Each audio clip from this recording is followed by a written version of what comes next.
Olá, sou Arif Uzevik e este é o canal Livre Arbítrio. E o vídeo de hoje é De Putin não é Hitler, a Zelensky não é um alvo. 10 coisas que aprendemos até agora. À medida que a invasão da Ucrânia pela Rússia se desenrola, aprendemos diversos fatos que desafiam as narrativas iniciais. Fato 1. Putin não é Hitler. Ao longo da história, tiranos e criminosos de guerra surgiram em diferentes embalagens. Putin e Hitler são exemplos deles. Impulsos autoritários para acumular poder absoluto? Sim. Expansão militar como pilar estratégico? Com certeza. Uso intensivo da propaganda? Correto. Desrespeito aos direitos humanos? Novamente correto. Mas isso não conta toda a história. Putin vê a Europa como um estado vassalo a ser explorado. Quer sentar-se à cabeceira da mesa. Hitler via a Europa como uma extensão do Reich e queria ser o dono da mesa. A Rússia tem recursos naturais abundantes e está posicionada na Eurásia. O Reich era pobre na maioria dos recursos naturais e posicionado no coração da Europa. E ambos os homens são produtos do seu meio ambiente. Putin também acredita firmemente na política de equilíbrio do poder, sendo um grande influenciador na arena internacional. Hitler nunca achou que precisasse disso. Hitler acreditava em uma Alemanha absoluta que poderia dirigir seus aliados centralmente. Se você não acredita que Putin é um político mais habilidoso, tenha em mente que Hitler ficou no poder por apenas 12 anos e Putin está no poder já há 23. Fato 2. Putin não está tentando reconstruir a União Soviética, nem está tentando restabelecer a Grande Rússia, e pelo menos dessa vez, ele não está nem tentando conquistar a Ucrânia. Esse argumento está no centro da narrativa ocidental em torno da invasão e é baseado numa suposição muito perigosa, para ser honesto, fraca. Putin seria um homem louco e irracional. Longe disso, Putin é frio, calculista e extremamente racional, como os mesmos comentaristas ocidentais costumavam apontar, ironicamente. Ele aprimorou seu exército meticulosamente ao longo de 2 décadas, convencendo o Ocidente de que era confiável o suficiente para vender-lhe seu petróleo e gás natural.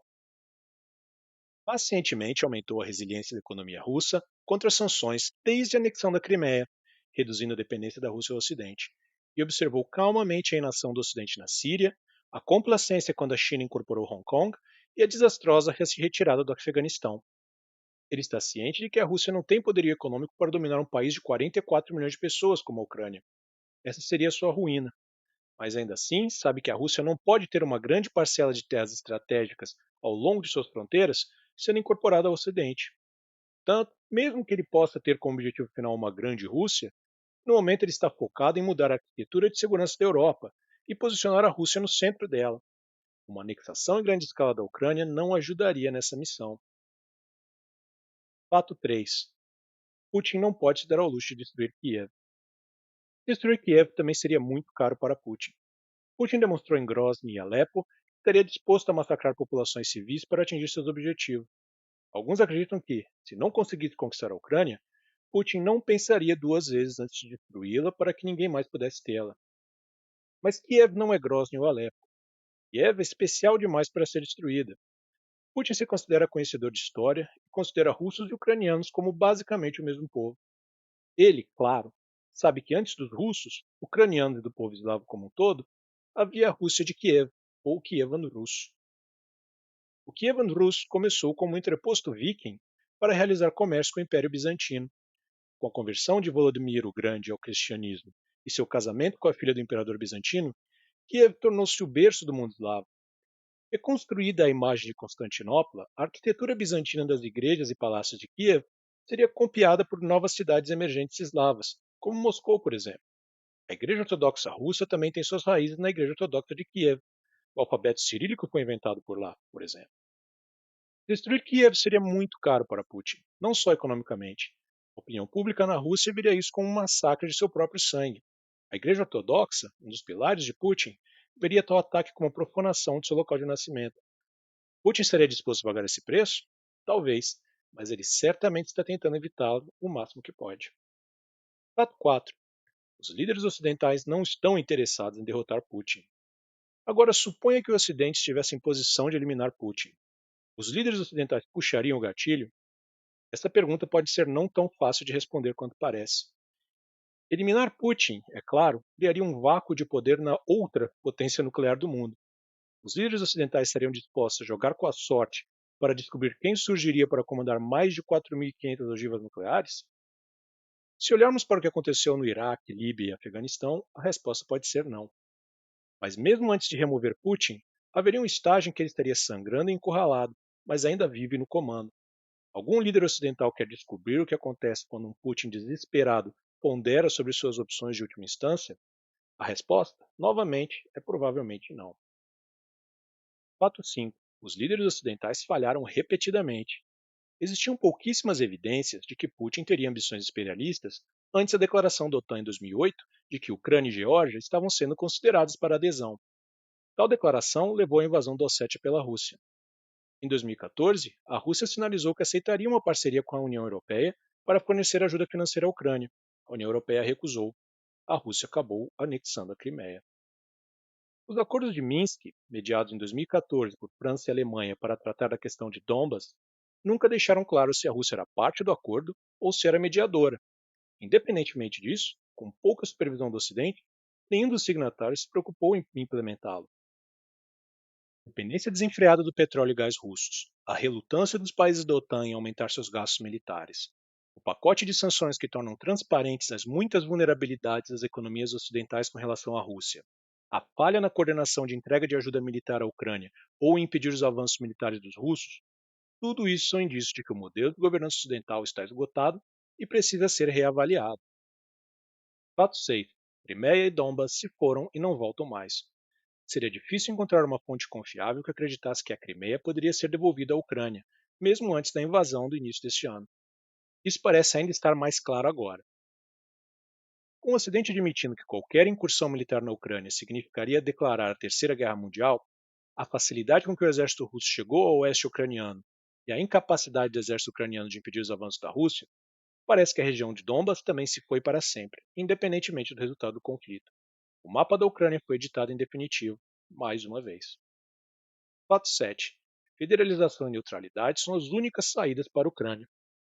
Com a conclusão da terceira rodada de negociações, e a julgar pelas declarações de Zelensky, a Ucrânia já aceitou que sua adesão à OTAN não será mais possível. O fracasso da OTAN em deter Putin ou oferecer qualquer tipo de ajuda relevante à Ucrânia certamente desempenhou um papel fundamental.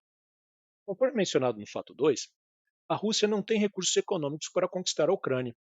Tomar toda a Ucrânia seria um passo maior do que as pernas para Putin, o que dizer de tomar apenas o Donbas? Enquanto a Ucrânia Oriental caberia no orçamento da Rússia, uma anexação direta criaria problemas de legitimidade. Então, o que fazer? A Rússia viu os acordos de Minsk como caminho para uma Ucrânia federalizada. Isso significa aumentar a independência regional, mantendo a Ucrânia relativamente intacta. Com o tempo, a Rússia esperaria manipular a situação de uma maneira que a região de Donbas, ao menos, decidisse, entre aspas, separar-se da Ucrânia e juntar-se à Rússia. Fato 8. A Transnistria é o próximo alvo, não os países da OTAN. Se a Rússia não possui poder econômico para sustentar uma presença prolongada na Ucrânia, muito menos possuiria para se aventurar em incursões militares mais ambiciosas nos países da OTAN. Se isso acontecer, a julgar pela cartilha de Putin, a Letônia poderia ser o alvo, com cerca de um terço de sua população sendo de origem russa, não a Polônia, a Romênia ou a Eslováquia. Mas mesmo tal possibilidade parece ser muito remota. Uma vitória fácil para Putin, especialmente se o resultado da agressão atual for uma Ucrânia federalizada, seria a região da Transnistria, na Moldávia, onde os rebeldes aliados à Rússia declararam independência, não reconhecida, e cerca de 1.500 soldados russos estão guarnecidos na região, que faz fronteira com a Ucrânia. Uma anexação da Transnistria em uma Ucrânia federalizada seria trivial na atual conjuntura. Fato 9. Essa guerra marca a entrada da Rússia no palco de um novo mundo multipolar. O fim da Guerra Fria criou um mundo unipolar, com os Estados Unidos consolidando seu domínio e espalhando seus interesses comerciais na arena global, à medida que a globalização e a internet dominavam o mundo. Parte dessa estratégia incluía a ocidentalização da Rússia e sua antiga esfera de influência na Alemanha Oriental e Ásia Central. Nos 30 anos seguintes, a Rússia viu sua relevância econômica e diplomática diminuir, enquanto a China progrediu na direção oposta. Alexander Dugin, considerado por muitos o guru de Putin, compara a situação a um jogo de xadrez com um único jogador, os Estados Unidos, que alterna entre peças brancas e pretas. Agora que um segundo jogador, no caso a China, está se aproximando do tabuleiro, a Rússia precisa fazer uma jogada para não cair em completa obsolescência. É crucial que a Rússia mantenha a Ucrânia em sua esfera de influência. Mas isso não é tudo. Para que esse mundo multipolar persista, a Rússia precisa que a União Europeia, o mundo árabe, a América Latina e um bloco asiático não alinhado com a China surjam também como atores independentes.